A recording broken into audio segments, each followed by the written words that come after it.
iki lho dadi wong lanang blas nanti pikiran. Wes kere ra kerja malah ngeslot karo selingkuh. Aku jalan cerai saiki. Aku wis ra kuat. Cerai ya cerai.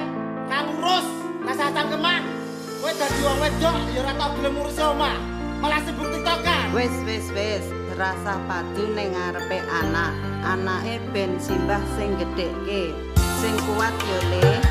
Ora ono sing njaluk dilahirke.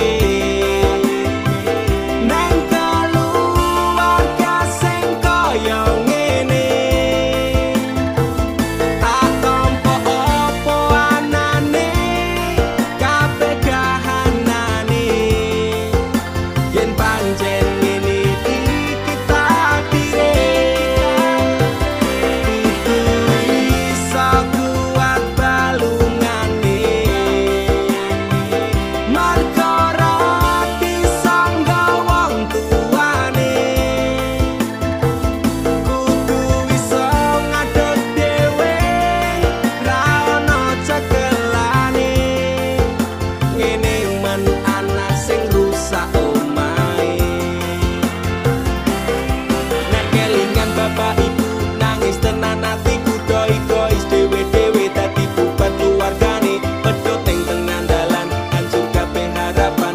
Urip kurang arah ora ono tujuan. Maka dadi bajingan urip turut dalan mapun dadi pelampiasan bingung ra duwe jalan kurangi kasih sayang ra tau diperhatikan dadek keyakuan mak sing ra duwe masa Ora depan ono sing njaluk dilahirke.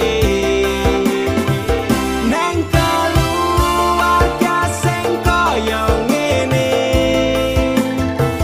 Tak tampa apa anane, kabeh kahanane. Yen pancen ngene iki takdire.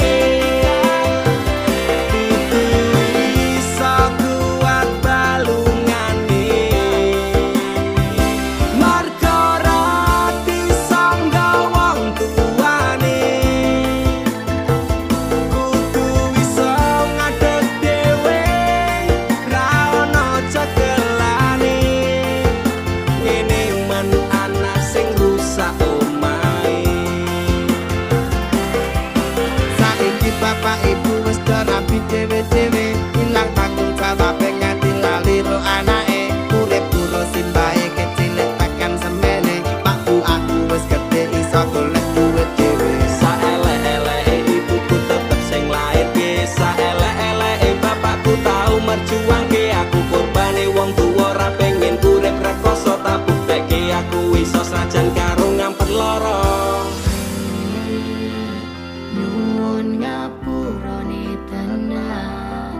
Bukane bapak